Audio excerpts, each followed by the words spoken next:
welcome back to Fear the Final Girl, a Van Ryder Games podcast. My name is Jamie. I am your host, and I am joined by my co-host, Evan. Evan, how's it going? It's going well. Good. So, very excited. Have lots of exciting things to talk about. It's an exciting time. It is a very exciting Van Ryder time. Games. Mm-hmm. Very exciting times for the company, for Final Girl, and for all of the people who like playing Final Girl. Which is a lot of people. And I'm sure if you're listening to this episode, you are probably one of those people.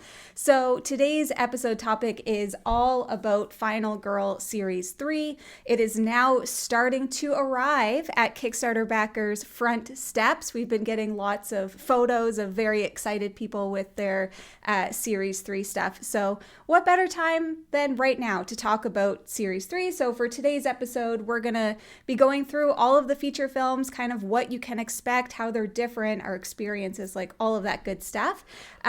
So that's what we're doing. That's what we're doing today. And I'm very excited. I'm one of those people that's very excited to have it. Yeah. So,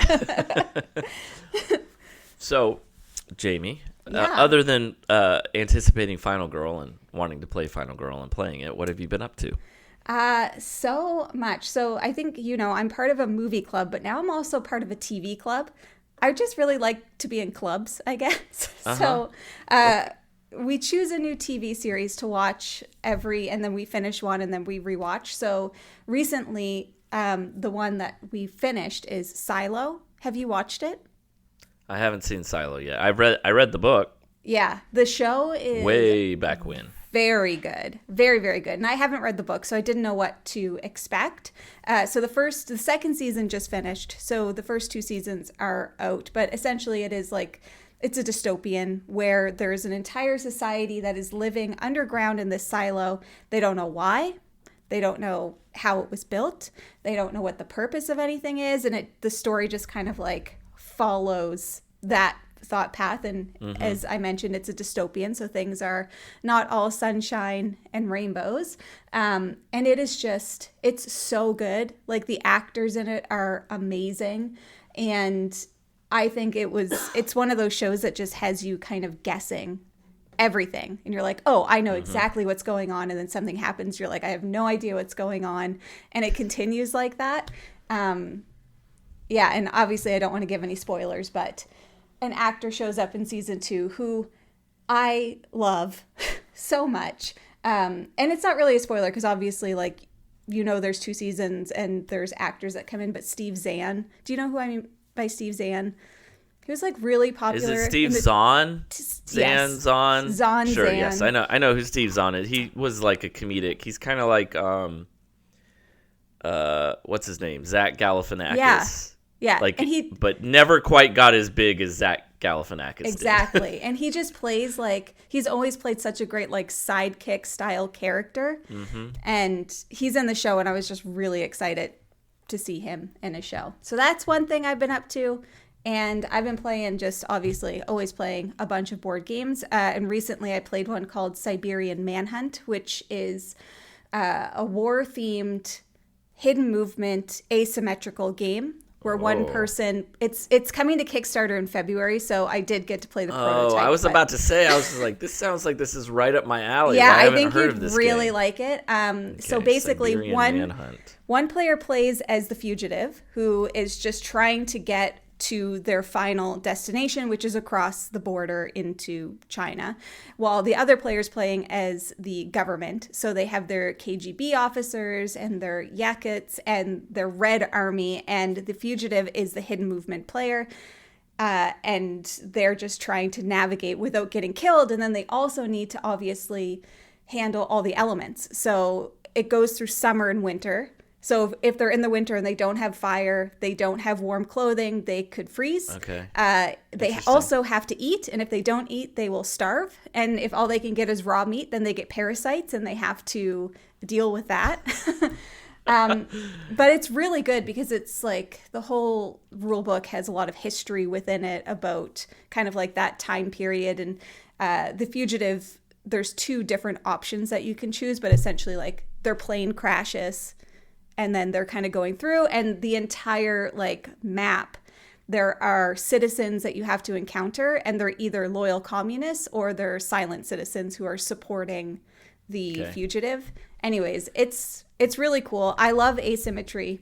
We love hidden movement, and I love like war themed games. So yeah, I think people are going to be really enjoying this when they're able to get it to the table. So it sounds like it's Scotland Yard meets Behind Enemy Lines. Kinda, yeah. Yep. Yeah. That old Owen Wilson action film. I remember it. I saw it. Yeah. I did see it. He basically crash lands in the wilderness and is like running from, I don't think it's the Soviets, but he's running from communists or something, you know. Exactly. There it is. Yeah, so that's what I've been up to lately. What about you? I'm rewatching the first season of Severance with my kids in anticipation of watching season 2, which just came out, because there was a writer strike and everything, so the first season of Severance came out like 2 years ago. And so for people who don't know, Severance is on Apple. I think Silo's on Apple too, right? It is, yep. Yeah. Severance is on Apple, and Severance is about these people, worker drones. It's kind of like this dark, comedic, dystopian sci-fi thriller. Interesting. It's about these office drones who go to work every day, but they have had a process called severed, in which their brain has been split and their memories are now chronologically linked to geography. Meaning, when they go to work, they cross this threshold, and all of a sudden, they are their work selves. Their work selves have no memory of who they are outside of work. All they know is what happens inside of work. And then when they leave work, the switch gets flipped again, and now they're outside of work, and they have no idea what their lives are like inside of work. So they're the same person, but they're functionally two different people. And it's about the corporation they work for and what they're doing, and it's all super dystopian and mysterious. And there's like, at the end of every episode, there's like a cliffhanger, and like they keep like, you know, unspooling the mystery. It's really, really, it's really good. It is a little on the darker side of things, but it's fantastic. Interesting. That's been on the rotation for TV Club, and it just hasn't gotten picked yet. But I just thought it was about people working. It's so good. I didn't realize it was all of that. So that makes me want to watch it big time.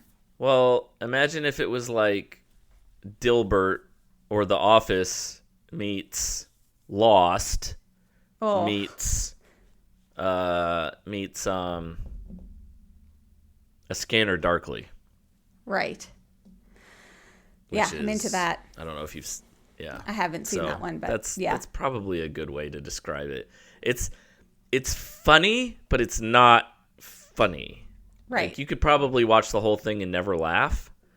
But Ben Stiller directed the first 3 episodes. He's like an executive producer on it and directed the first 3 episodes. So there's like a lot of comedic sensibility to it, but it's not obvious. So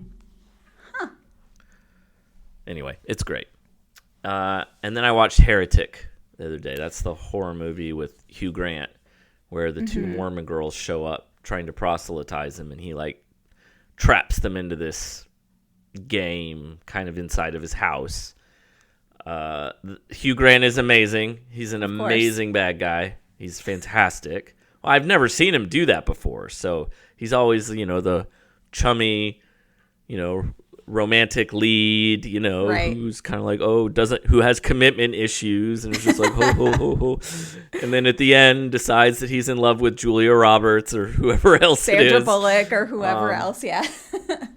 So when he brings that kind of chummy, I'm just like this, you know, dopey kind of Englishman to like a psychotic horror role, it's like really effective. I will say the setup for the movie is much better than the payoff. Especially if you've watched the trailer. The trailer kind of tricks you into thinking the movie is going to be a little more elaborate than it actually is. And then once you get into the end game of the movie, it's good, but it's not. It wasn't nearly what the trailer promised it would be. Right. So. It's people have recommended that. It's probably like my most recommended. Everyone's like, you have to watch this. So I have it kind of on my to watch list. It's good. That just makes me think of, it just reminded me of, I watched the original Speak No Evil since the last time that we've chatted. Oh, you did. All I have to say is, like, now my recommendation to people is watch the new one first, then watch the old one. Because just to see, because I feel like if you watch the old one first, then you watch the new one, you're going to be like, what? Why would they do that? Right. But the way that I watched them, it made it even more shocking because it was so unexpected because I already thought I knew the story. Right? And then I saw the original and I was like, whoa. Like the ending how did you feel about the end of the original? The way the original ended made me feel the same way I felt the first time I watched The Mist. Like the movie. Oh, yeah. That's where you're just kind of like, I was just sat there. Well, and now I have no hope in anything. I don't have hope in humanity or my life or what I'm doing for the next 30 minutes. Yeah. Like the original had none of the fluff that the new remake had. Because the new remake had a lot of fluff. It was like, oh, there's relationship issues and there's this and whatever. Nope, not in the original. And the ending was bananas. And I was like, sat there shocked. And I can understand, I guess, because people were saying they couldn't make the original, the American version, because like the American audience maybe couldn't handle it as well as like a European audience. But wow, it was incredible. I don't even know if it's about handling it. I don't even think like the European audiences could handle that. But that is not the kind of ending you put on any kind of movie you want to be commercially successful. Truth. Like, no human beings, whether they're European or American, want to leave, generally speaking, a movie theater feeling that hopeless about total hopelessness. So yeah. Anyways, so even that bananas. European audiences could handle it better, that is still not a commercially viable ending. Just like The Mist, the ending to The Mist is not commercially viable, and Frank Darabont, the director of The Mist, had to basically give up his entire fee in order to get the studio to allow him to shoot the ending to the movie the way he wanted to. Yeah. So he just made the movie for free so he could have his bleak, horrific ending. Yeah. But it's so effective. Like, it is. I care so much more about that movie, and I love that movie so much more because it's real. Like, that's real versus what a typical Hollywood movie might be in the ending, but I should show that one to my kids. I should show The Mist to my kids and watch their just like this is what would happen in real life.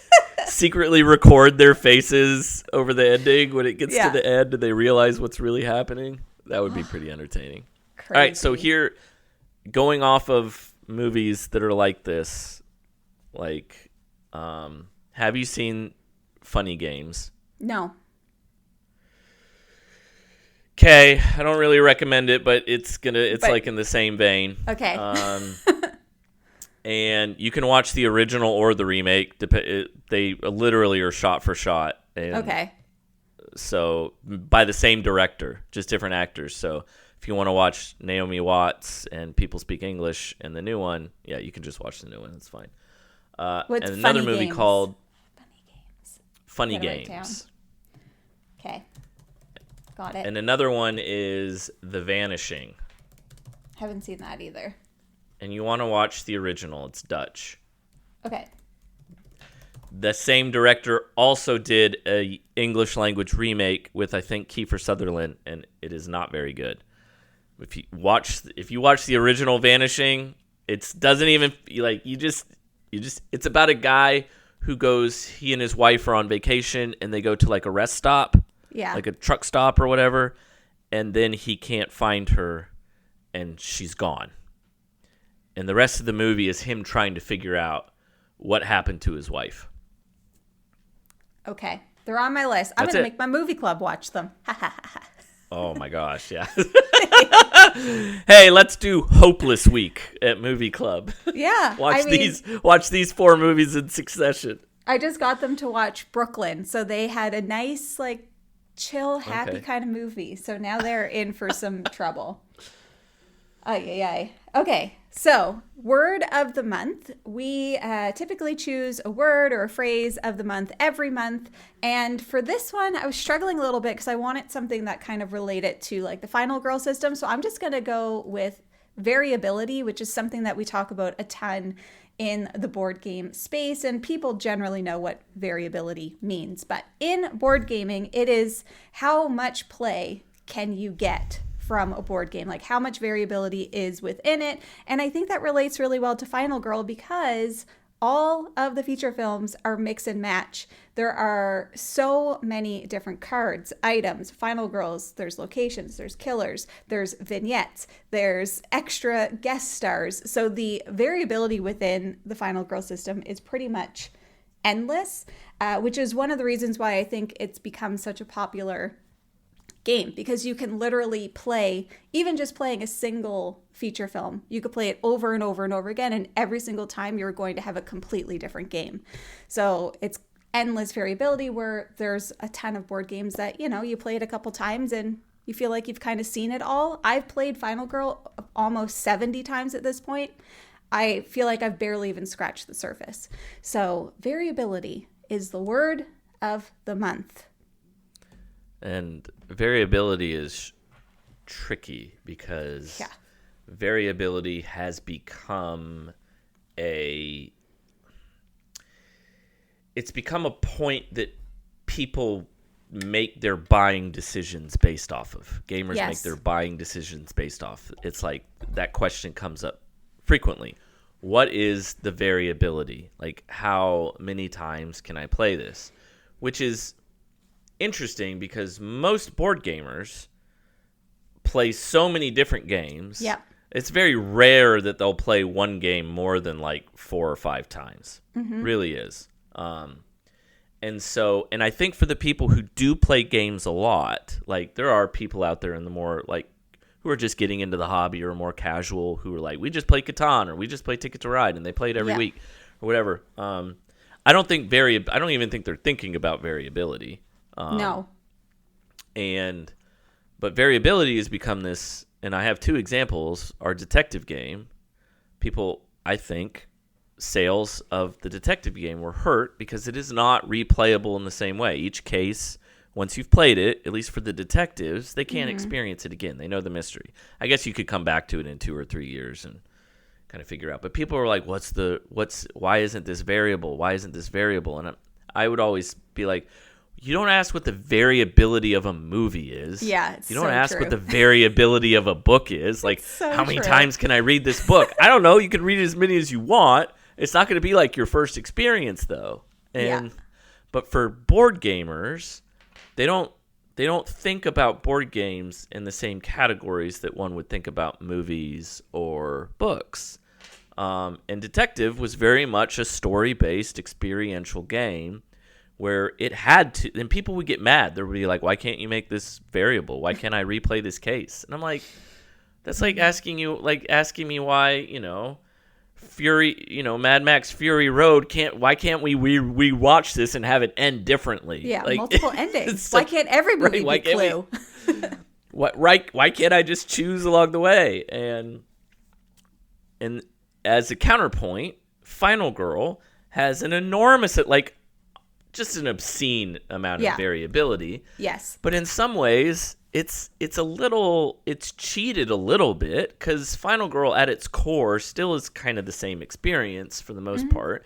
And you get like the superficial layer that's on top can be very different and it can give you different experiences. But oftentimes you're playing the same core game each time. But because we can say things like there are 270 different combinations, that just explodes in gamers' minds oh my gosh, the value here is amazing. Even if they're only ever going to play it 5 times, 10 times, they're never even going to touch that level of variability. For some reason, because they know it exists, it makes them more likely to buy the game.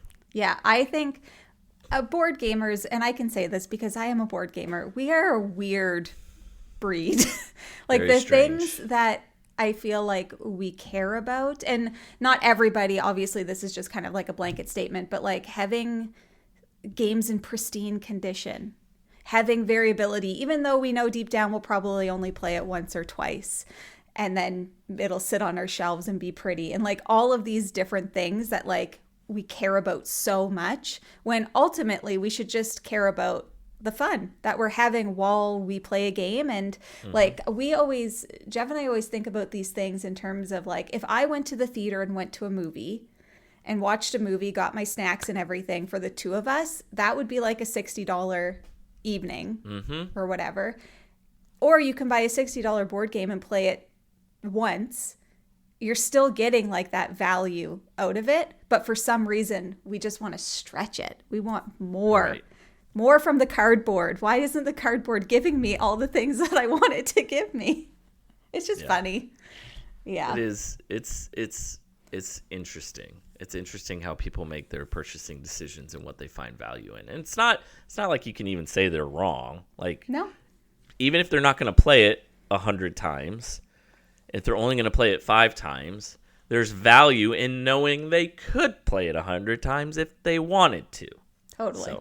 So I think we're moving on to our game product of the month, which is just Final Girl Series 3, which is just now shipping to backers. As we record this, many backers have it. Not all backers do, but they are going to have it shortly. So it is going out into the world and being experienced by fans and stuff for the first time. Yes. And of course, once it does deliver to all of those backers, it is, of course, going to be available retail for people to purchase as well. So the priority is always get the games to the backers first, and then it can go out kind of more widely. So if you're waiting for that, you're not going to have to wait too much longer because people are already getting all of their games, which is great. So let's dive in to that topic. The game of the month, Final Girl Series 3. And so I'd like to start, I guess, by giving a little bit of an overview. I assume, like I said, but I shouldn't assume that everybody that's listening to this episode already knows about Final Girl, but just in case you don't, Final Girl is a solo-only horror-themed board game that puts you in the shoes of a final girl, where your goal is essentially to kill the killer before they kill you. There are currently 16 feature films. So there's 15 regular feature films and 1 special feature film, including Series 1, 2, and 3. And Series 3 adds in 5 of those films. So we have 5 new films in Series 3, which include The Killer from Tomorrow, The Merrick Murders, The Falconwood Files, Don't Make a Sound, and Hell to Pay. So those are the 5 new films that we are going to be talking about. And in case you're new here, we do call each set a feature film. We're not talking about movies, so just know that when we say feature film, we're talking about one of the sets, which of course each comes with a location, a killer, and 2 final girls, and a bunch of bits and bobs in between, like item cards and tarot cards and all that good stuff. So for today, that's what we want to talk about. We wanted to talk about the different feature films, what you can expect, what makes them different, and just chat a little bit about that. Evan's got one in here that he has designed that has, he just likes to create my arch nemesis. So we'll get to that when we talk about the hunter, but that's fine. Okay, so I do just want to mention, for those of you that are listening to the podcast, that we're doing a video version of the podcast as well, which you can find on our YouTube channel. And I say that because as we're talking, I am visually going to be showing some of the Final Girl product for Series 3. Evan's not going to be able to see it because I'm doing secret camera magic on my end, but the people watching YouTube will be able to see it. Secret camera magic. All right, so with that being said, I wanted to start off with Hell to Pay. This is the one that I've played the most recently, which is very exciting. But Hell to Pay, we have Razorface as our killer and the Hellscape as our location. Now, this was designed by our very own Ryan. And I always can't say his last name right, so correct me. Ryan Jajorian. I'm always like Jajarian, and I'm like, I know that's not right. So Ryan Jajorian, who is our poison master, our in-house poison master, so very exciting. And the art was by Roland McDonald, who I accidentally called Ronald McDonald in my stream. So Roland, if you're listening, that's fine. Lots of people apologize. make that mistake. Well, it's I think just like, he is probably somewhat used to it, and yeah. also he probably hates it. I don't know, but it's a trick of the eye when you're so used to seeing Ronald McDonald and then suddenly you're seeing Roland. And everybody in the stream was like, did you just call him Ronald McDonald? And I was like, is that not his name? I'm like, oh, I guess it's not. Anyways, so with Hell to Pay, I'm just going to talk a little bit about both the killer and the location. And Evan, if you want to kind of throw anything in, because you were there probably through most, I assume, of the development and obviously the art and all of that stuff. But I want to give, I was there. I remember it well. I want to give everyone kind of a general idea of how each set is different and kind of what it brings that's new to the table. So starting with Hell to Pay and Razorface. So Razorface, he basically, the only thing that gets added into Razorface as a killer are afflictions. So you're going to start the game with 3 affliction cards, and those afflictions can be, you know, physical, mental, spiritual, whatever they might be. But the fact of the matter is you got to purge them before you can kill Razorface. So you start the game with 3. You could potentially get more as you continue playing. In my game that I just streamed, I didn't get any more than 3. But on these affliction cards is going to tell you how you purge them, and then if you purge them, what happens next. So maybe your turn has to end, or maybe horror is going to go up or down, or something's going to happen. So that is really like the only main difference with Razorface. If you still have an affliction and he only has 1 heart left and you attack him, nothing happens. He's going to continue razor facing it up, and you have to get rid of your afflictions before you can beat him. So in terms of rule set, like there's one main rule that gets kind of changed with Razorface. Then we have the Hellscape. And the Hellscape is a really interesting location because it is ever changing. And I mean, it is constantly changing. So the board itself, there's going to be 4 blank spaces, and it's going to come with tiles that you can flip from one side to the other. And they're going to get laid out. And throughout the game, you're going to be flipping them, swapping them, shifting them, rearranging them. At the end of in every upkeep phase, you're going to roll Hellscape dice, which are going to show you which ones you have to like move around. So you can never really escape the locations moving. And basically what that's doing is it's opening up new pathways or creating dead ends. It's moving the killer from one space to another, making a victim maybe safe one moment and then in danger the next moment. And there's also a card called the Hell Shift card. It's a new action card, which allows you to control that a little bit. So you can grab a Hell Shift card, you could play it out, and then you can rearrange the tiles yourself if you've got some stuff you want to do and maybe get yourself over to the killer. So those are kind of the only rule changes with this feature film. And then we do have, of course, our 2 final girls. We have Kenzie and we have Christy.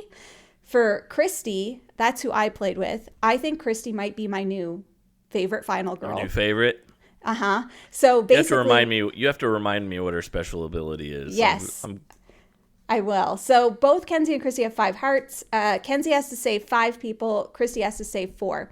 When Christy gets flipped, during the killer phase, you draw 2 tarot cards instead of the normal one. Choose one, resolve it, shuffle the other back into the deck. So it's giving you some agency over what you're experiencing when, and then also giving you the ability to anticipate what tarot cards are going to be coming up later. So basically, in my game that I just played, for anybody that knows me, you may know that I hate horror more than bloodlust, more than anything. I don't want the horror to go up. I want to have all of the dice. And so anytime a tarot card had horror on it, I was like, nah, we'll deal with that later. And I had 3 dice most of my game because I just wasn't raising horror.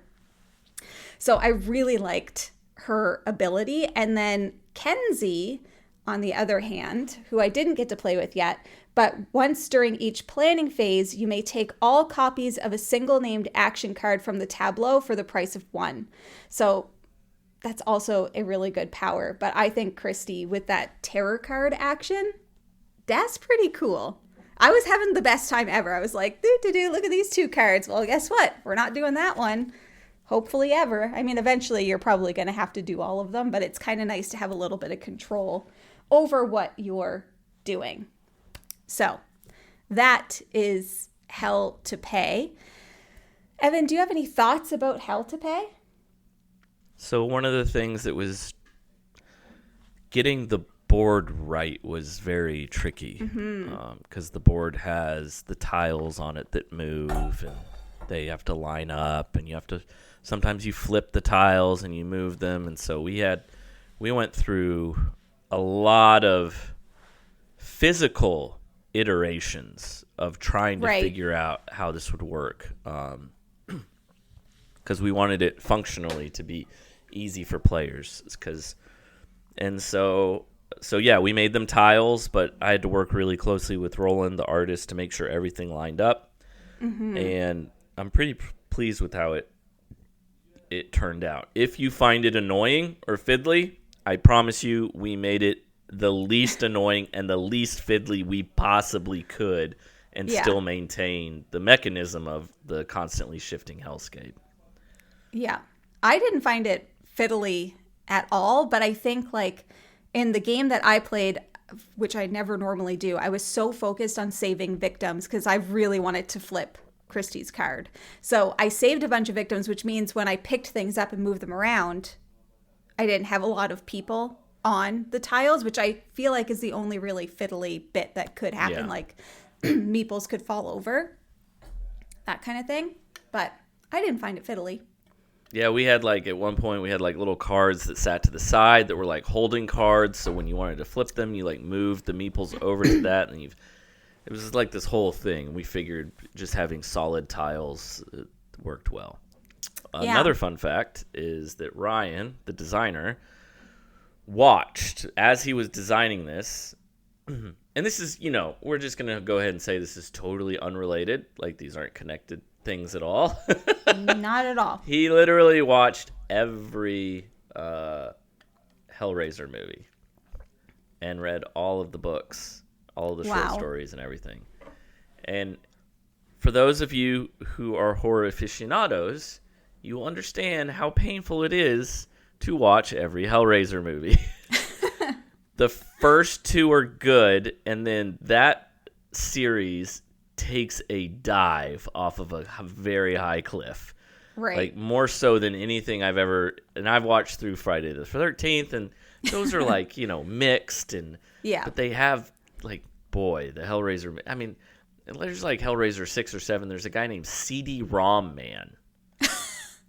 I love it. And he's a Cenobite, like Pinhead, except he has CD-ROMs sticking out of his head. Oh my God. I'm not even making this up. It's Big real. yikes. So Ryan, totally unrelated, but Ryan was, interested in doing that, and then he designed this. So yeah.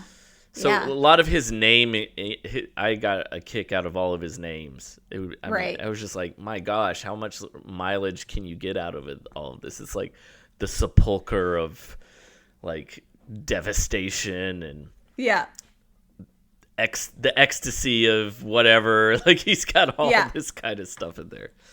Yeah, I really enjoyed all of the items. And was it this set that had all unique items?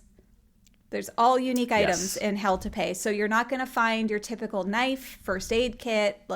There's no energy drink. There's nothing that may appear over and over in other sets. This has completely all unique items.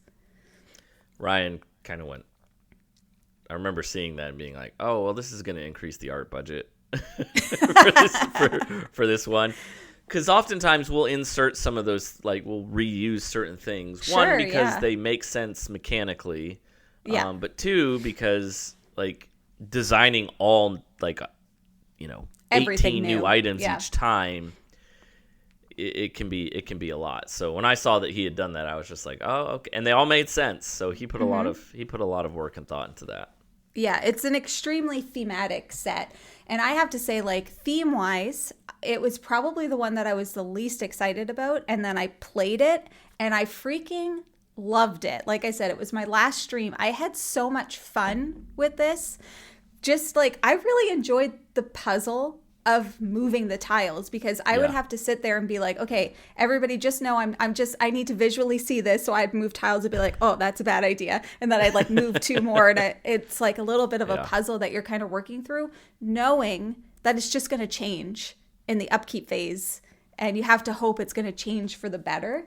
But I've loved the location. I think this set, it doesn't have like an overly complex rule set. So if you're, new to Final Girl, or you've played a little bit and you kind of want to ease yourself into Series 3, I think this is a really good feature film to start with, because it has some changes, but it's not like a crazy amount of changes. So it's kind of an easier one to like put yourself into. I also had like all of the special victims out when I played, and the special victims are really fun in this set. I had like the sadistic seeker who... I ended up getting into a space, and if Razorface kills him in your space, then you gain you decrease horror 4 times. I was like, this is the best day of my life, and I sacrificed him. And it's funny because I called him Jeff, that's my husband's name, and Jeff's like, who am I? I'm like, you're the sadistic seeker, and I am going to sacrifice you at the right moment. And it was just you were being sacrificed for lower horror, Jeff. Exactly. Yeah, it is what it is. And I do have to say, it was probably the luckiest play of Final Girl I've ever had. I had 3 dice of the majority of the game, and I kept rolling 3 stars, and everybody was like, this is insane. And then that's awesome. So I just had a really good time with it. And I think that of all of them, considering, because I haven't seen every horror movie there is. It's the same thing as, there's a John Carpenter movie I hadn't watched before I played The Organism, and people were harassing me about it. And all of the stuff that Ryan has watched and read, I haven't watched or read any of that. So, sometimes the theme is attached to that for me, but I just had a really good time. And now I'm like all in on Christy, because I think she's pretty cool. So, yeah, that's Hell to Pay. So, next up on the docket, we have Don't Make a Sound. So, Don't Make a Sound, I'm kind of almost going in reverse order of the ones that I've streamed. But Don't Make a Sound, we have the Eyeless, and the location is Utopia. And this one was designed by Katya, and is it Howitson? Is that how you say her last name? Yeah, Katya Howitson. And then art by Kaylin Smith, who I think this is the first feature film that Kaylin Smith has done art for. Is that right? That's correct. Yeah, and I love the art on this one. I don't know what it is about like the character art, but it's almost like not Disney-esque, but it's kind of got that vibe to like the Final Girls, which I really like. It has a little more of a comic book aesthetic. Exactly. Yeah, and it's really cool. So, which makes sense, as Kaylin is a comic book artist. So, well, there you go. The more you know. Exactly. So, okay, a little bit about this set, starting with the Eyeless. So the Eyeless is the killer, and they are all about noise. Obviously, they can't see, so they have to rely on their sense of hearing to target and to make attacks. So this set actually comes with a noise tracker, which gets put at the bottom of the time tracker. And what's really interesting is every time you play an action card, you have to increase that noise marker up. You're making noise, everything you do, which in my stream was really funny because I would play a focus card and increase, and everybody in the chat was like, it's like you're yelling, focus, and you can't be quiet. And so you're creating all this noise, which is really funny. So you have that, and then you also have to increase noise with items. But there's a little bit of the rules of ambiguity here in terms of like, how much noise does this item make? And there's 3 levels. It's either it makes no noise, like maybe you're having a drink of water using a first aid kit, or it makes a little bit of noise, so like maybe a melee attack, a knife or something, or you're using the elephant gun and you're just going all out and it's a lot of noise, which is going to increase it by 2. So it's kind of interesting to have those like internal chats of, well, how much noise would this knife make if I was really sneaky and I walked up and I did this thing. So you just have to use your best judgment. I guess you could cheat that and be like, well, this elephant gun is specially designed and it's very quiet elephant gun. So yes, an elephant was like making noise in the distance that drowned out my elephant gun. So who does the eyeless go to? But that's kind of the main thing. And why you're increasing the noise, it's going to affect targeting a little bit, but not necessarily every time. So if a tarot card comes up that has a specific symbol, it's like a final girl with a number in it, that is going to tell you what the noise level threshold is for targeting. So it just kind of helps the eyeless target a little bit. But that's kind of the biggest thing with the eyeless. It's all about noise. You want to be really quiet. You maybe don't want to use the elephant gun, which I think I got it, and I don't think I used it. I don't remember at this point. You were too scared of making noise? I was scared, and I kept like doing things, and everyone's like, noise, because I kept forgetting, and I'm like, oh, right. Darn it. And then we have Utopia, which is the location. And the big thing with the Utopia location is the sand snakes, which are almost like an additional killer that you can't kill back. So that's fun. Yep. So with the sand snakes, they just show up and torment you. They just pop up like daisies. So essentially at the end of the killer phase, you have to draw 2 sand snake cards, and it is going to tell you where the sand snakes are going to appear on the board. And then they're just going to pop out of the sand. And then there's going to be potentially some other stuff written on those cards.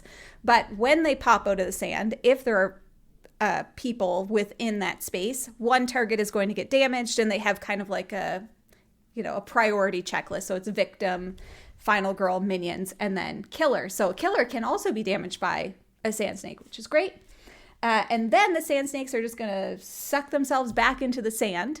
So they just come to create a little bit of chaos, and then they leave. And you can protect yourself, but you can't, like if you use a retaliate, the extra damage isn't going to do anything. So that's kind of the big thing. And then in addition to that, there's also sinkholes. And the sinkholes are going to appear on different locations. And then those locations are going to be just gone. Like you can't move through them anymore. So it'll start to like shrink the map a little bit for you. Mm-hmm. So that's kind of like the biggest thing with Utopia. And then we have our 2 final girls. So we have Rhonda and Megan. And I played with Rhonda, and I did not get to flip her card. When this power is revealed, you're going to gain time equal to the Bloodlust level. And the Bloodlust, the game, of course, starts at 0. When Bloodlust increase, you gain time. So Rhonda is really interesting because, Bloodlust is typically bad, but for Rhonda, she gets time, so that's good. And then we have Megan. And for Megan, when the killer moves into your space or you move into theirs, you recover a heart. And if you're already full health, you decrease horror instead, which is also a fantastic card. But like I said, I played with Rhonda and I didn't get to flip her, even though I tried really, really hard to do. But those are the final girls for this set. So Evan, do you have any thoughts on the eyeless or any kind of experience that you had with kind of the development of it? Yeah, this one, so Katya designed it, and then AJ did a lot of development work. He did a lot of additional work on it to get it to get some of the things to work better, but most of it was Katya's original design. It was difficult figuring out how the noise would work. Like we went through a lot of different iterations of what would make noise. Maybe just like every action you do makes some kind of noise. We tied it to that, and it took a little while to figure out exactly what would work best. And then on the location side of things, I think the sand snakes or whatever went through a lot of different. Like they moved. Sometimes they popped up and they stayed there, and you could attack them. And ultimately, we settled on something that was a little simpler. They just kind of show up and attack, and that's it. But one of the cool things I really like about Utopia is that certain areas collapse. And we designed the map very specifically so that when those areas collapse, it really does rework the board, like the paths and stuff. All of a sudden, you have to go around, or you can't go through where you were before, and so that one I'm pretty pleased with how the location works on that one. It's pretty cool. Yeah, I'm glad that you ended up doing the sand snakes in this way, because it almost like, for me, it was always kind of like fun but scary to be like, oh, where are they going to show up? And without fail, it's pretty much always where you are or where a victim is. The sand snakes just know. And then there's also a mechanic where there's a sand snake card that will come up that gets you to shuffle everything back. I got that card very early in my play, and I had to shuffle everything back. And so the sand snake hit the same location like twice in a row, which had people in it twice in a row, which was good fun for me. But yeah, I also really enjoyed this set, and that's saying a lot because I lost when I played. I was dead, but I just had like such a blast, because I think this kind of adds in that element of managing not just your time with the action cards, but now also the noise level. Because before, it's like, oh, do I want to play this, or do I want to save some time to buy more cards? Now it's like, do I want to play this because I'm increasing my noise level, and is that going to be worth it because I'm too weak right now? And then same with the items, because there's some really fun items in this set as well that you want to get, but you know that they're going to be real loud, and you don't know if it's going to be worth it for you in the end. But we had to make, and we intentionally did this, we had to make the eyeless faster and stronger and nastier right out of the gate. So it's one of the most powerful killers right off the bat, because we wanted you to feel, because like, for example, oftentimes you'd be like, I don't care about making noise right now. They're pretty weak or whatever. But now you're like, oh man, if this thing shows up in my spot and takes a swing at me, I think I'm probably dead. I need to be very quiet. Yeah. Well, and for anybody that is curious, the eyeless starts off with 3 movement and 3 damage, which typically most of them start with 1 and 1. So that is like you said, right out of the gate, very scary. And then also within their bloodlust track, you're also discarding terror cards, which is speeding up things a little bit and gaining horror. And so they just kind of want to get you, you know? They've had enough. They just want to get you. And they're very scary. So you got to be very quiet, which I thought was really fun because it's so different. Because you don't have to worry about that in any other set. All right. Next, we have Killer from Tomorrow. Dun, dun, Evan. dun. Dun, dun, dun is right. This one was designed by Evan with art by Tyler Johnson. I think Tyler did the art for this one. Uh-huh. So maybe, Evan, I think it's fitting that you talk. OG artist. Yeah, you think it's fitting that I talk? I think it's fitting that you tell the people about this one. This one, the hunter is a killer from tomorrow, robotic organism from the future that has been sent back to murder you, essentially. Yep. And so the hook, well, there's 2 hooks, but one of them is that the killer primarily targets you. It's not really interested in victims. Now, and so bloodlust doesn't go up when a victim dies. I don't think. That's right. No, it doesn't. You're right. It's been all right. Bloodlust does not go up if a victim dies. Instead, bloodlust goes up every time the killer makes an attack or you attack the killer, because the idea is that it's learning. It's learning what to target, and so it'll just like wade through the victims and not care at all, on its way to trying to kill you. So it focuses on you, and it comes in there's two of them actually. There's the Mark V, which is the first one that shows up, and as you do damage to the Mark V, you basically knock off these parts, like we call them cybernetic parts or whatever.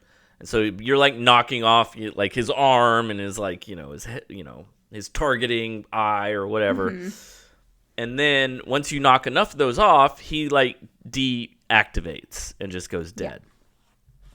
But when that happens, the Mark X, which is a much more powerful version, is on its way to get you. And it's the real killer. And it's so powerful that you really need to repair the Mark V. And if you successfully repair the Mark V by gathering up all the parts and then like putting it back together, you turn the Mark V into an ally. It's a new kind of mechanism we've got where you can have allies, which are other people or things that you can kind of control loosely that can help you. So you could turn him into an ally and then use him in the fight against the Mark X, which is coming. So, and the location is a shopping mall. It's got a lot of cool stuff, and one of the things that comes with the location is the Savior, who is a petulant teenager who doesn't like listening to you and thinks you're full of crap. He's a total brat. He's a total a-hole. And he, the twist is that when you're playing at the mall with the Savior, anytime the killer would attack the final girl, it instead targets the Savior. So if you're playing the Hunter at another location, the Hunter's just coming for you. But if you play the Hunter at the mall, the Hunter is solely focused on the Savior. Yes. And if the Savior dies, you lose. And so you have to build trust with the Savior. You got to get close to him and then like encourage him to trust you. And it's one of my favorite things. At the end of every round during upkeep, you flip a Savior card. And depending on your trust level with him, he will either kind of do something a little helpful or he'll do something completely stupid. Yeah, totally unhelpful. Like one of them is like, I think one of them is like, I think you're full of shit or something like that. Like, I don't believe you about like that there's a killer after me. I don't believe you. And if you haven't built trust with him, he will literally try to run towards the killer out of like spite. Like, oh, you told me this guy's trying to kill me? Well, I don't believe you. I'm going to go hang out with him now. Yeah, it's like being around an actual teenager the whole time. One of my favorite ones was, hey, watch this. Yes. And he literally tries to go, like the location has a food court and then it has an upper level. So there's like two levels. And you can fall off the balcony into the food court and get hurt. And so the Savior will intentionally try to run to the balcony and leap over it into the food court. Yeah, which will hurt him. Right, which will hurt a heart. Him. Yes, he will be close. That would be so funny if that's how he died. Like he's got one health and you haven't built trust with him and he just flings himself into the food court and you lose the game. Good times. I know someone's going to experience that. It just makes me happy. Yeah. Right. I'm pretty sure that happened to me in my play because I think I told you when I streamed it, I died so quickly. And then to the point where I was able to just totally restart in the stream, which doesn't happen a lot because like that was like probably the first 10 minutes I was like dead because of this freaking kid who was doing things like, I don't believe you and watch this and I hate you. You're not my real mom. Like those types of things. Right. Well, you needed to build trust with him, Jamie. Apparently, I didn't. And it's so hard to want to help this kid.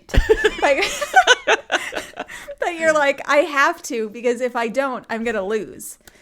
So, yeah. So, one of my favorite moments, this was when we were it was in early design stages, and we were doing early testing. And AJ played it. AJ, my co-designer on Final Girl and Partner, played it for the first time. And there's a vehicle at the mall, and it's the Chopper. So it's like a motorcycle, like a Harley. And it's like on display. It's like on one of those rotating displays at the entrance to the mall. But you can find the keys, and then you can literally drive the motorcycle up escalators and around the mall. And one of the things you can do is you can like just drive the motorcycle into the killer and have it explode and like hurt him and do a bunch of damage. And so AJ had the motorcycle, and he had the Savior with him on the back of the motorcycle, and was like driving around, and was getting on his next turn. He was going to ram the motorcycle into the killer and destroy it. But he hadn't built trust with the Savior. Oh my God. And the card came up, said, you don't need this anymore. And what happens is if you have built trust with the Savior will actually go and get you an item. He'll like steal something from one of the stores, right? And like give you, like he'll find an item for you and give it to you. Right. That's if you've built trust with him. If you haven't built trust with him, he randomly steals something from you. And so AJ drove on the Chopper right up to the killer, getting ready to ram him next time. And the Savior said, "You don't need these anymore." And he stole the keys to the motorcycle. Oh my God. So AJ couldn't drive it. And then the hunter just like wandered in and killed them all the next turn because AJ's entire strategy was ramming the motorcycle into the killer, and the Savior took the keys and ran away with them. And it was hilarious. That checks out. So we also have two final girls, of course. We have Kat and we have Tali. So Kat has to save 6 people in order to flip, but then whenever you inflict a damage to an enemy with a gun, you do an additional. So you're double tapping, basically. Yeah. And then with Tali... She is incredibly powerful. Yeah. And then Tali, when this card is flipped, immediately take a reaction card into your hand, and all reaction cards now cost 1 less time. So those are our 2 final girls. And I played with Kat, but I didn't flip her. I didn't get to flip her. I didn't live long enough to be able to flip her. So those are the girls. Location comes with boomsticks, like sawed-off shotguns. Yeah. And you can find 2 of them and pair them together and like double the damage. So if you have Cat and you have the double boomsticks and you have like a critical blow, I think you can do, I don't know, like 8 damage in one go. Yeah.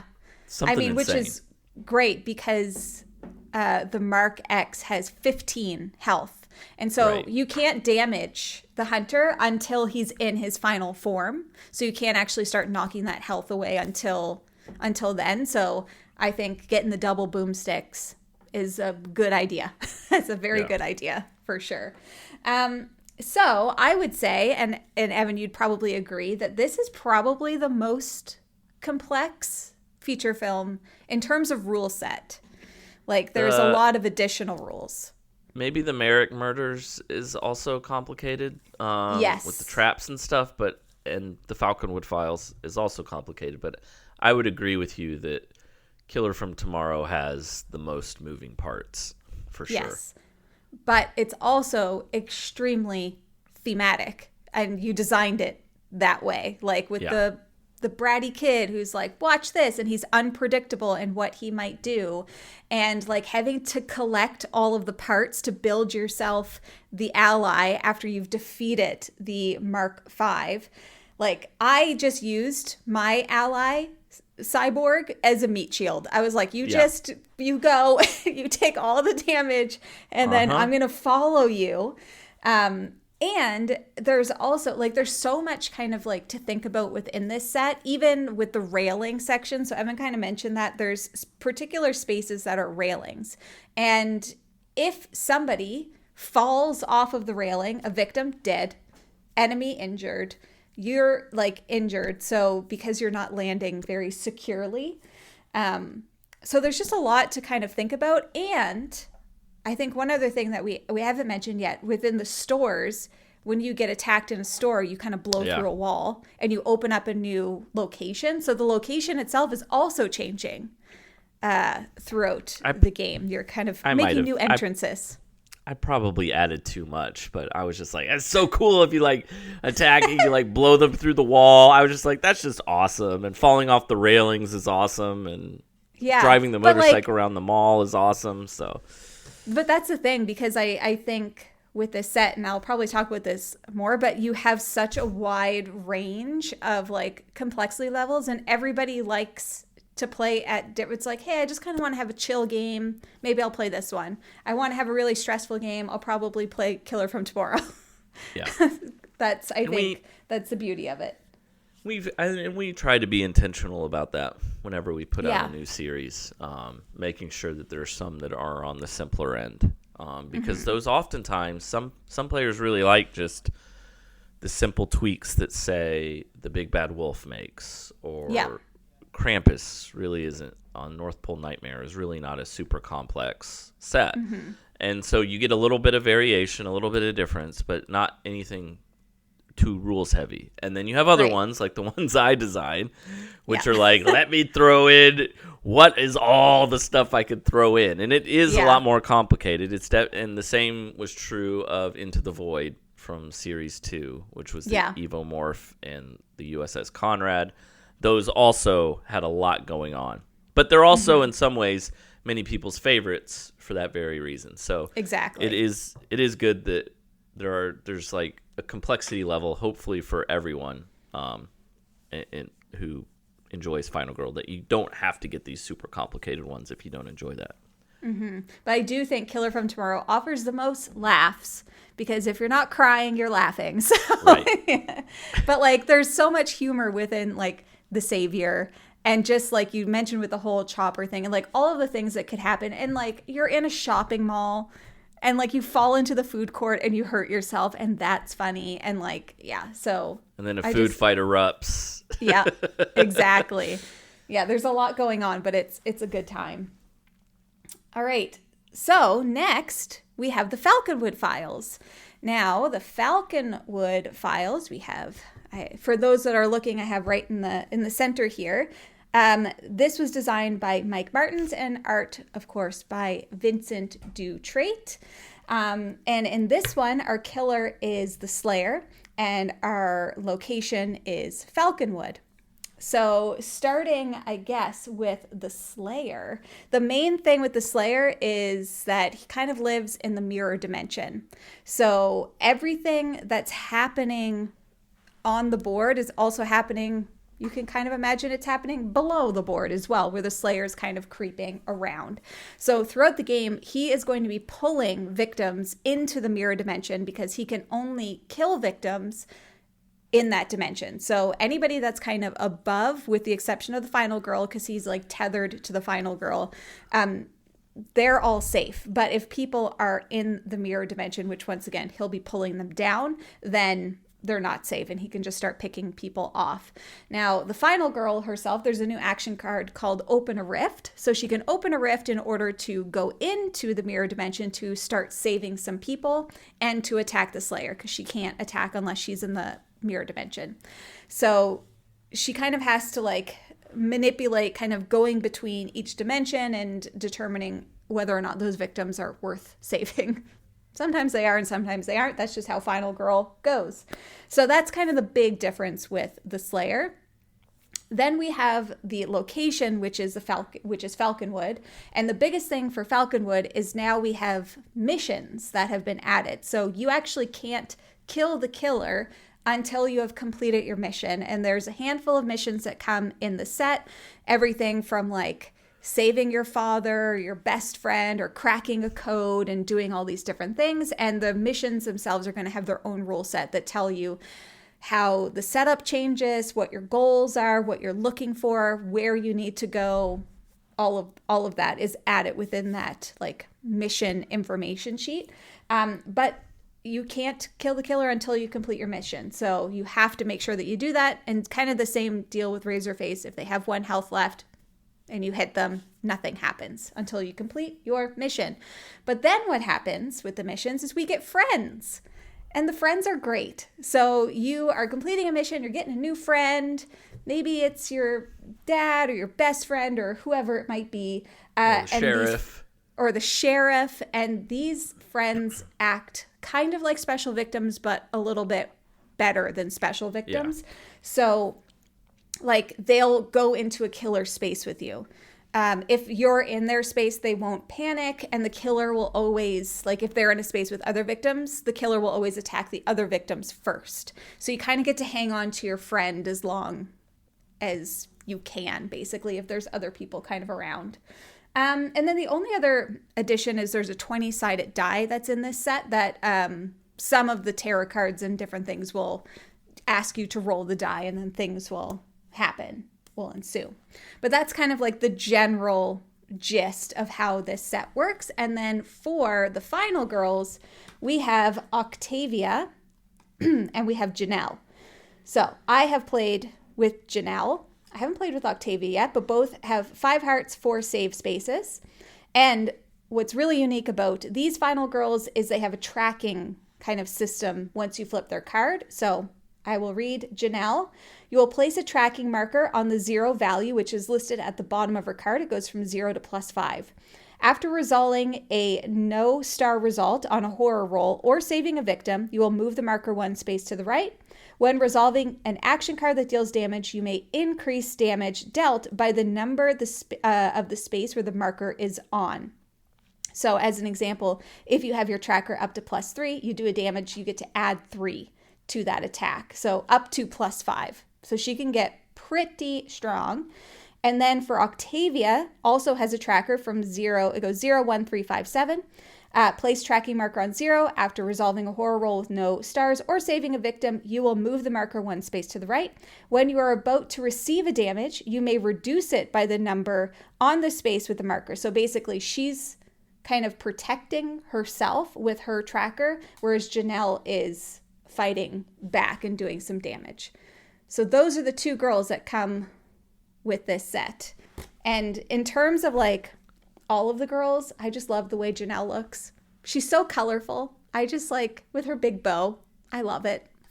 I love that final girl very much. So Evan, what are your thoughts on Falconwood Files? This one has, working with Vincent. Vincent is one of my favorite artists to work with. Mm-hmm. And so I love his work on this and love how rich the colors are, the design of the Slayer, the design of the final girls, the design of the location board for Falconwood. It's just gorgeous. I always love his work. I'm so proud of what we accomplished on this together, which is mostly him. I'm like, hey, maybe this would be cool. And then he just makes it. I'm like, well, that looks a lot cooler than even I thought it could be. So thank you for making me look good.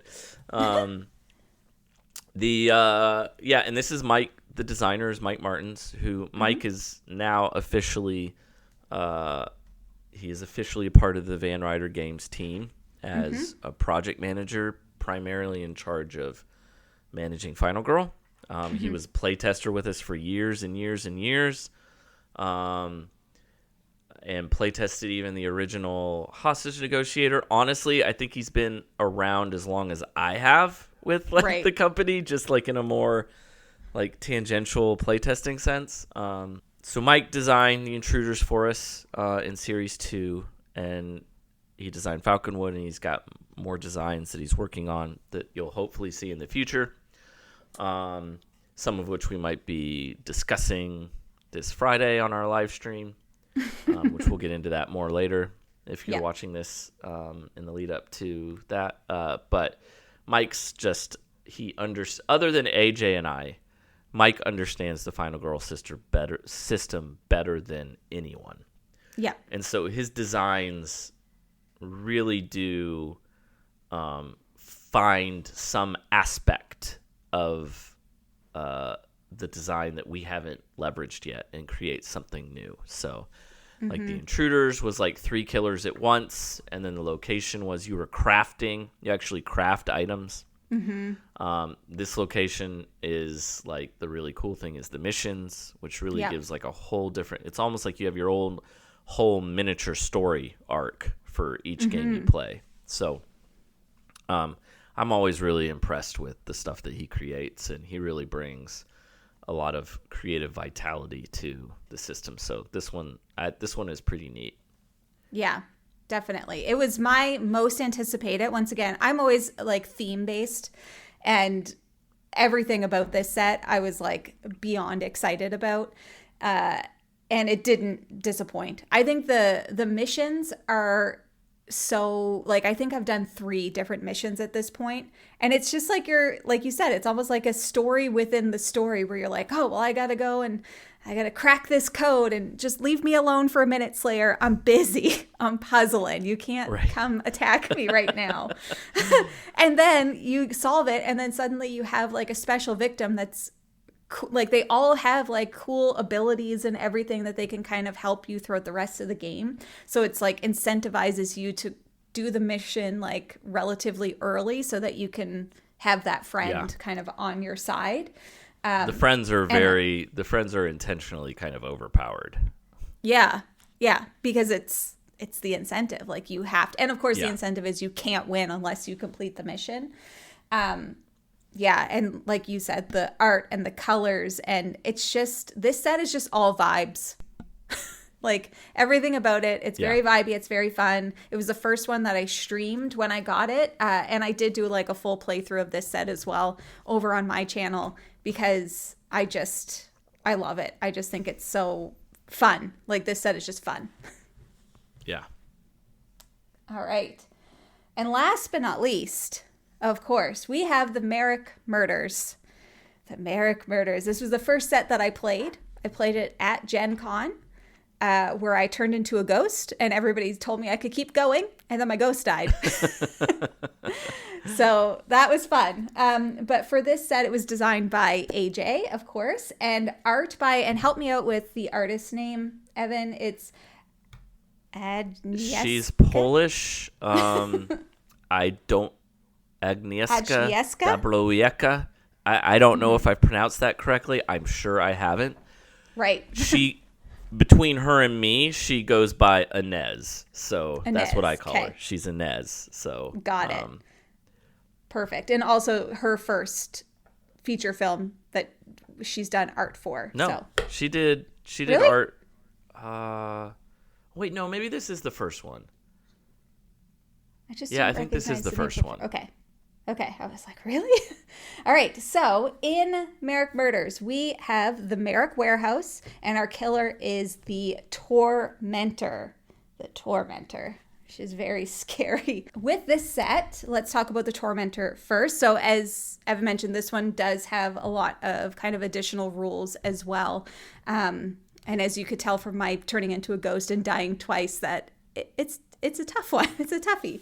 So with the Tormentor, she actually doesn't appear until the finale card is revealed, which is wild. So, and I'll talk about that kind of like a little bit later. But a big thing in this set, besides her not appearing until pretty much the end, is death traps. So you're going to have final girl death traps, and you're going to have victim death traps. And there's a new icon that looks like a little saw blade. So if that icon comes up, you will draw from the corresponding death trap deck. There's a ton of these different traps, and they are all very scary looking and scary in thought. But basically, in order to overcome these, you have to complete tasks. So you're going to put your little meeple in the death trap. There's a little tracker that you kind of move along. And then there's a series of tasks that you have to complete in order to get the victim or the final girl out of that death trap. And if you can't, and they continue moving along that track, the last space is death. And if it's the victim, they die.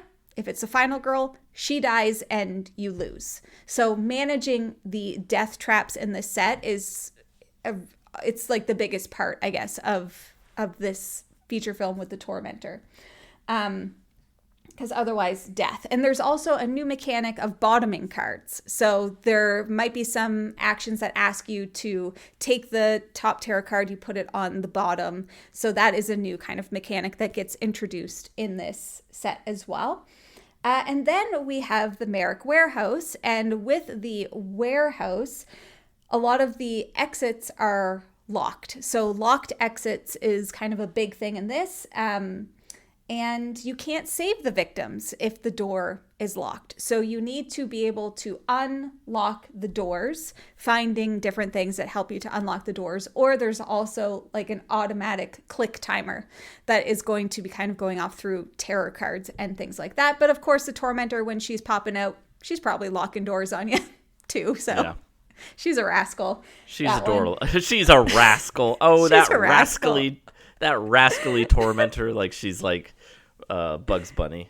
Yeah, exactly. That wascally tormentor. That's exactly her. And then another thing in the warehouse is there's now rack spaces. So it kind of like introduces another level to the location. And that comes with 2 new action cards. So there's climbing and there's leaping. So climbing allows you to move to adjacent rack spaces, whereas leaping allows you to leap to a different rack space, essentially. And of course, you have to get rid of cards while doing this. So I think it's a walk card if you want to climb, and a walk card or a sprint card if you want to climb. And if you get rid of both, you can both climb and leap. I think that's how the mechanic works. But you're basically jumping through the rafters, hoping that you don't die as you're jumping around them.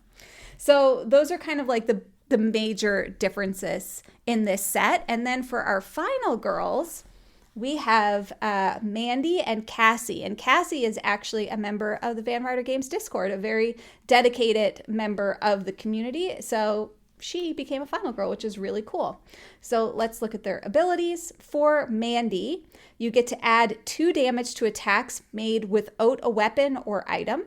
And you cannot use this ability with a reaction card. So if she's doing some weak attacks or furious strikes, anything like that, she can do that. And then with Cassie, you may spend 6 time to double the damage from your next attack, including the damage from weapon modifiers. You cannot use this ability with reaction cards or if it would take your time below 0. So those are the girls that come with this set. Evan, thoughts on the Merrick murders? Yeah, this one's also super thematic, and it can be a little more rules heavy, but mainly with the traps and understanding how the traps work. When you get caught in a trap versus when a victim gets caught in a trap, and then there's the leaping from the racks and stuff for the location, but and then the doors getting locked. But for the most part, it's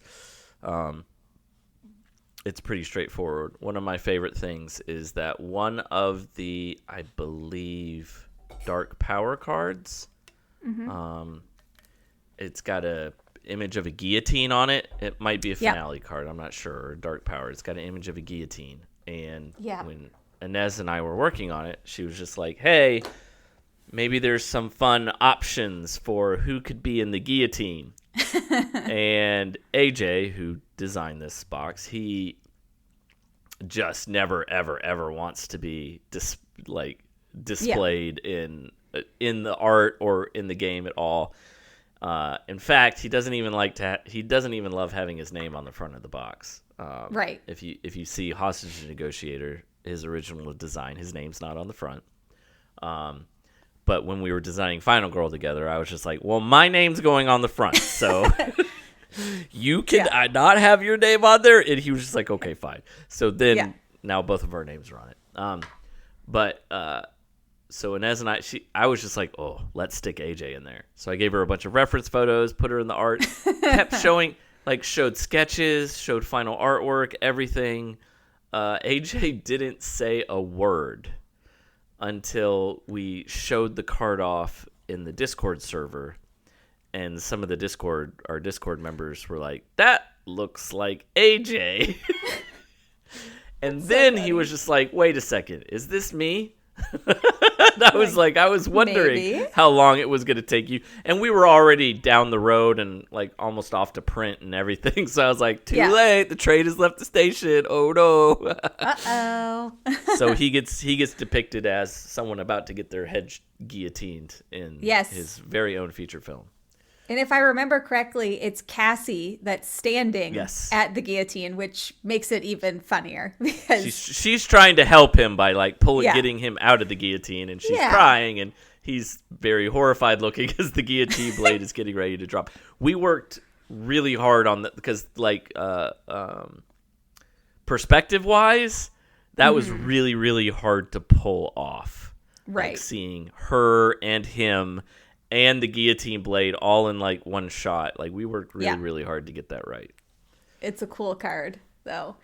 I would say, this set definitely a little bit more in terms of rule set, but like you said, the big thing for that is those death traps and trying to like finagle your way through determining whether or not you care about the victim that's been stuck in a water tank or whatever it might be. Like, do I care? No, maybe I just let them go. I don't know. Because like bad things will happen as their meeple moves along that track. Like you might gain horror, like there's different icons that could pop up.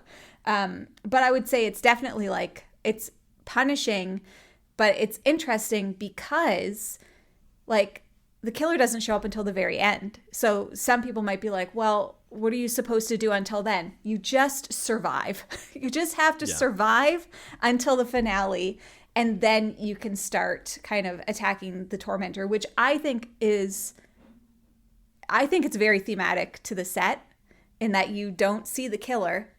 You're just having to work your way through and trying to figure out how can I save myself and how can I maybe help some of these victims and just survive. And then suddenly you've survived long enough and now you have to deal with a psycho killer that's coming to get you, which I think is really, it's brutal in a weirdly fun way. Yeah. Like, I don't know what it is about the death traps that you're like, oh, because they are like, it's scary, like to think about those actual scenarios, but I just think it's once again like working a puzzle. There's a lot of that in series 3. There's a lot of like, in addition to like just killing the killer before they kill you, it's like, but I also need to figure out this puzzle before I can even get to that step, which I think is pretty cool. Although brutal in the most entertaining way is a phrase that could be used to describe all of Final Girl. Yes. Not just necessarily this one. Totally. 100%. I would agree. We also do have a vignette, Terror from Destiny, and maybe, Evan, do you want to talk about that one a little bit? Because I haven't played the vignette yet. That's on the docket for my streams. The only one I haven't streamed yet is Merrick Murders, and then I'm going to do Terror from Destiny, so I can go for it. I can talk about it since I designed it. Of course. And so this is our vignette. The vignettes are different from feature films in that they just come with a killer. And killer being a bit of a misnomer since the first vignette was Terror from Above, and the killers were birds attempting to, peck the players to death. And then the second vignette was Terror from the Grave, which was zombies, and which also has a lot of cool mechanisms. And this is Terror from Destiny. And Terror from Destiny there is an unknown, there's not actually a killer. It's actually more of a puzzle you're solving. It's really interesting. I think it's probably going to be polarizing because some people are going to really like what it does different, and other people are going to be like, this is so different from normal Final Girl that they might not like it. So my guess is it'll be a little polarizing. But in it, there is not a killer. Instead, there are these special victims called fated victims. And the victims are destined to die in a very specific order. And you, as determined by destiny.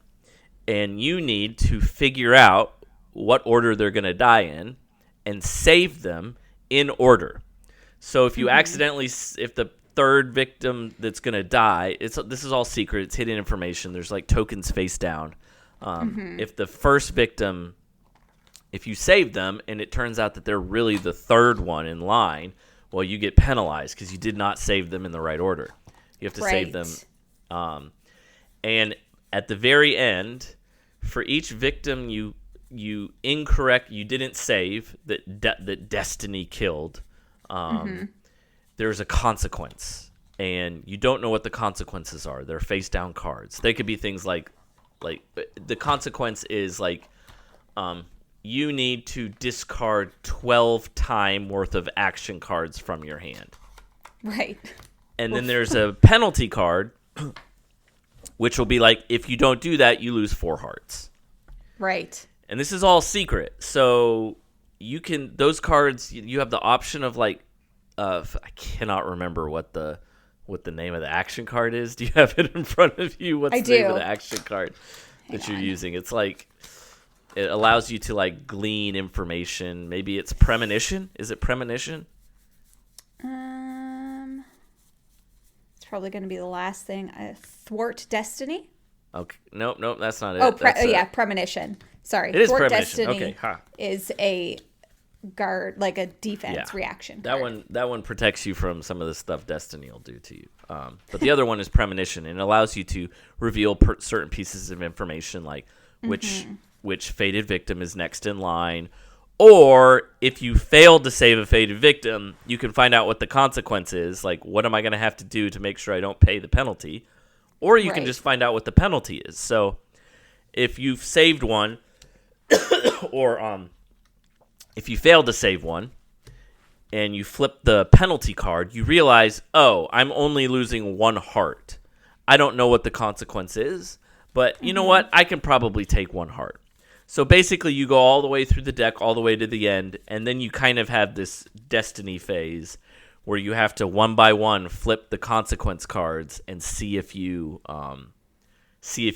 either met the requirements of the consequence, and if not, then you get hurt and die, and your health gets knocked down. So it's kind of like destiny punishes you for not saving people in the correct order. Classic Destiny. That is interesting. It's very different. I played it recently with the finished version because I was like, I've always felt with this one, especially as it went through playtesting, I'm like, man, is this thing any good? This is really weird and different and out there. And I played it recently with the finished products, finished printing, and I was like, you know what? This is really cool. I really had a lot of fun with it. I was like, this is very different. So it's a very different take on what Final Girl can be. Yeah, I'm excited to play it. And then, of course, we have a Final Girl that comes with this, Gabrielle. Let's see what her special thing is. Once per action phase, you may look at the top card of any deck or the Dark Power or Finale card. That's pretty good. Which kind of ties in with the being able to look at cards. Exactly. But then she's also really cool using her elsewhere because you're like, you could just, what's the finale or what's the Dark Power if it hasn't come up yet? So exactly. Yeah, I'm excited to play that. Like I said, I'll be doing this not next stream, but the following stream. So exciting stuff. But that's all of the feature films. There is, of course, some other fun stuff that comes in Series 3. Like we do have Grandma's Grudge and Carolyn's Revenge, which I'm also very, very excited to play both of these. So that comes with Series, obviously, like I'm talking about the All-In. That's part of Series 3. And look at that. Who's that? That's Jamie. Jamie's a Final Girl, which is also very exciting. I haven't played with that card yet. I don't want to die. I don't want to die this kind You haven't played with your own Final Girl yet? I have, like with the convention card forever ago. Yeah. I can't remember when I did, but I haven't played with like the new one. I haven't played with my mini yet. I'm just like, kind of keeping them, as they are alive, which is nice. But yeah, like overall with Series 3, like there's a few, I guess, notes that I have, but like for me, after playing everything, this series has a lot of, it's almost like a series of conditions and like puzzling. So conditions in terms of like, you can't kill Razorface until the afflictions are gone, and you can't defeat the Slayer until your mission is complete, and you can't win unless you save the Savior, or you can't win unless you get out of the death traps and you don't die in the death trap. So there's like a lot of like that added layer within series 3 that is kind of like sprinkled in a lot of them, which I think is really cool.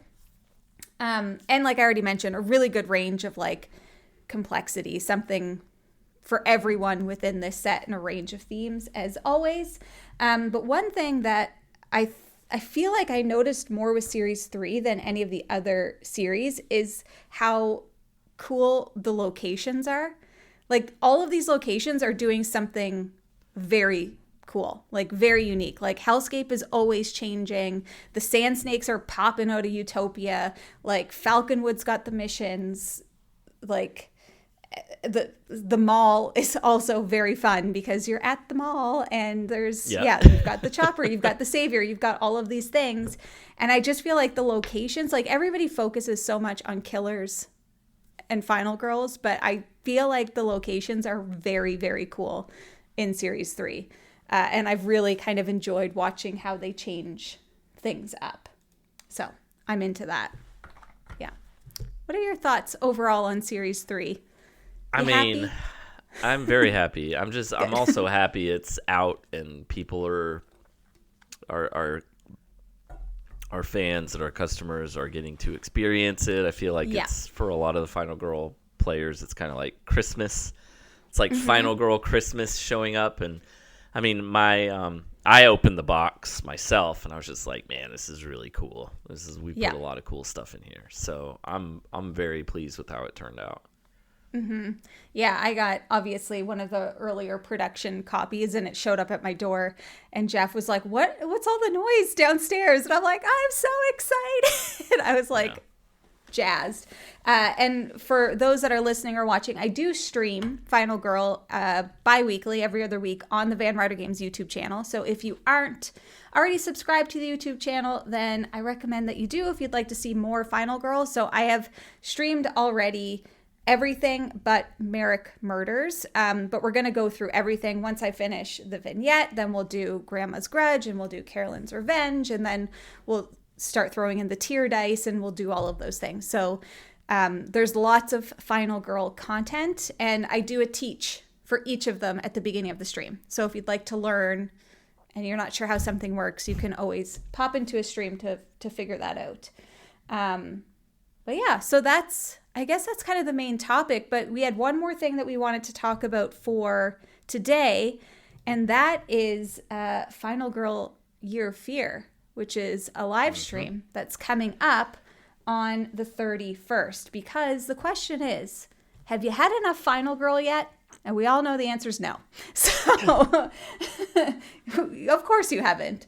The Year of Fear is this Friday, January 31st at 2 p.m. Central. That would be 3 p.m. Eastern, 1 p.m. Mountain Time, noon Pacific Time, and then for all of our international folks, I'm sorry, you'll have to just do the math yourself. I don't know. It's 4 p.m. Atlantic, if that's helpful. Sure. I'm in my own time zone. Oh, you're in your own. That's right. You're not even Eastern. You're Atlantic. No. All right, so 4 p.m. for you. Yeah. Anyway, we have a lot. It's basically our roadmap for 2025 and into 26. What we have planned for Final Girl, what you can expect. We will be announcing the next feature films, not only the ones that are almost done, like production-wise, completion, but also the ones that we have in development that we have are going to be coming out. So a lot of really cool announcements there. We're planning to have some special guests. We're going to be discussing what the future of Final Girl looks like, not just with the feature films, but how we're going to be delivering products to you. We have some really cool, exciting changes, and then just all kinds of fun Final Girl stuff. So we've been working, and it's coming out of our brand new studio. So we have got a brand new streaming studio that we've been working hard on, that we'll be streaming this live from. So if you're into Final Girl, if you want to hear all the cool new stuff that's coming out first, then we hope to see you there. Yes, and once again, that's this Friday, and it's on the Van Ryder Games YouTube channel. So if you're not sure where to go, just go to YouTube and type in Van Ryder Games, and you can't miss it. And if you're not able to join live, of course, it will still live on the channel, so you can watch it after. But it is very fun to join live streams live, so you can chat and get in on all the excitement, which is very, very exciting. And I'm not going to be able to come because I'll be at Level Up. Aww. I was like, oh, I'm so excited. And I was like, oh, drats, I'm traveling. So I will be watching it afterwards, which will be fun for me.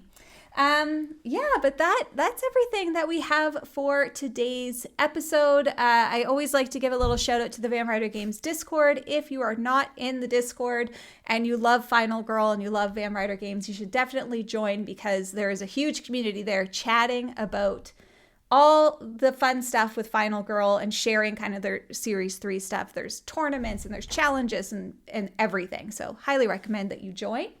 But that's everything for today's episode. We'll be back again next month. Hopefully we have a special guest lined up for next month. If all travel and everything goes well and our schedules line up perfectly, we will have Paula Deming joining us, which is very exciting. We love Paula.